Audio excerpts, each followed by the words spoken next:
Hey, today I'm here with the explainer of movie Damsel. The plot of the film, which revolves around Princess Elodie, a courageous and strong young lady, and her unexpected adventure goes beyond the cliche of the damsel in distress. Rather, it presents a novel and empowering story that is immediately captivating.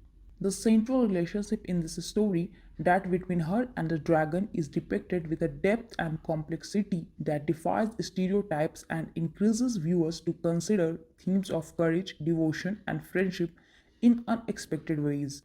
There's no denying Damsel's amazing visual effects. Every scene in the film is a visual feast that begs to be seen on a huge screen because of meticulous attention to detail that went into creating this immersive environment. The performance in Damsel deserve praise just as much. The ensemble, which is anchored by Millie Bobby's outstanding performance, gives their parts nuance and realism. One of the main things that enhances the movie is their capacity to connect with audience and communicate complicated emotions. Particular attention should be paid to Damsel's guidance. With the ideal amount of drama, action, and heart, the director's vision for telling the story has a remarkable grasp of the medium. The story moves along nicely and keeps the audience interested in the characters' travel thanks to the perfect pacing. So, who lives happily ever after in the damsel's end? Presented by the filmmakers and actors, this exciting fairy tale delves into the enduring twist ending. Damsel doesn't take long to let you know what to anticipate. True enough, Damsel starts where most fairy tales conclude, with a charming hero rescuing Elodie from certain death, but almost instantly after he throws her down a chasm, sending her plummeting into a dragon's lair full with bloodlust. Stick to the end of video for your guide to the twisting currents and sharp turns of Damsel. Why does the royal family try to feed Elodie the dragon? It appears like a match made in heaven when Elodie's father, Lord Whitford, consents to her planned marriage. The kingdom of Oria needs a princess, and the people of their resource poor northern country need provisions to survive the winter.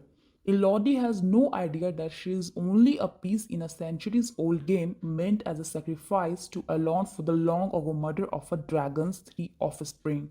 Elodie quickly discovered that she is not the only princess to end herself in the cavern as she navigates its depths. When she originally went to Aurea, she even saw her predecessor on a nearby castle balcony. She sees her again in the cave, but this time she is a horribly damaged corpse. So, is Robin Hood the villain of the story? Queen Elizabeth, the head of Aurea's royal dynasty, is leading this charge. In order to avoid the dragon's flaming fury, each generation of the Aurea family must sacrifice three princes. Queen Isabel's casting is deliberate, another one of Damsel's fairy tale subversions.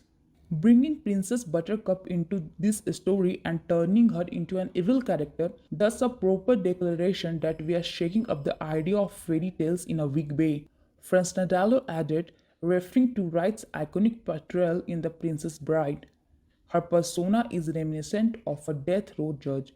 Upon reflection, it becomes apparent that Queen Elizabeth is the true dragon in this film. More so than the dragon itself, she embodies the dragon. How does Elodie escape from the cave?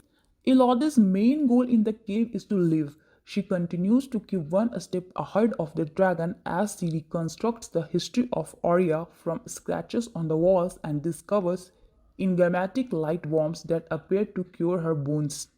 She climbs a wall of spiky crystals at one point, seeming just a step away from freedom, using nothing but the clothes on her back. The tight dress Elodie had to wear for the mysterious wedding serves as her lone ally throughout the entire movie.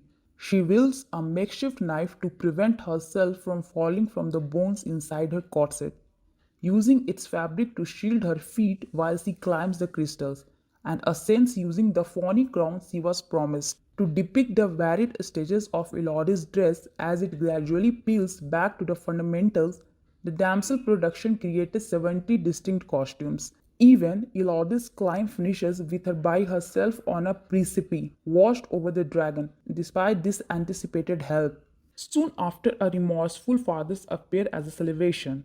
The day appears to be saved when Lord Beaufort descends in a last-ditch effort to save his daughter from the fate he gave her.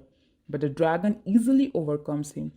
As he draws his last breath, Beford asks his oldest daughter to forgive him and instructs her to climb the rope to go back to their stepmother and sister. Who? No more wicked stepmother.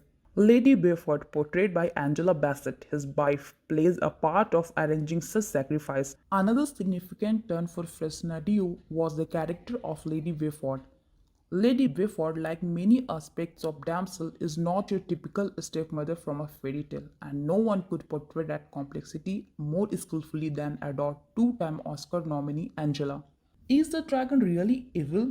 Elodie barely makes it out of the cave before rushing back to the face of the dragon and save her sister Floria, who has been chosen as a stand-in sacrifice. But instead of taking a blade to the dragon's eye, Elodie decides to permanently end the cycle of retaliation. Elodie corrects her on one basic point. The princes are not descended from royalty. The royal family's tradition of clasping two cut hands before a precipitous fall has tricked the dragon. The dragon that has been frightening Elodie the entire movie turned out not to be a bad guy after all.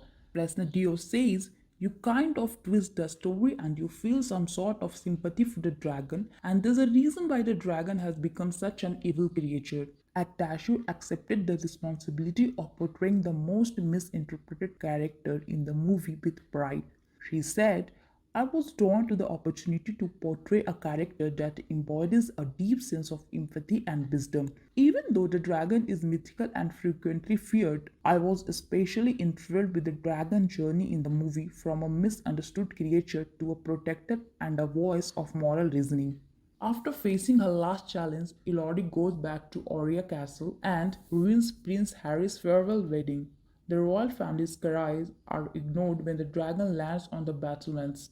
The furious dragon burns them alive, and Queen Isabel Crown liquefies horrifyingly over her face. That's all for today's explainer. See you in the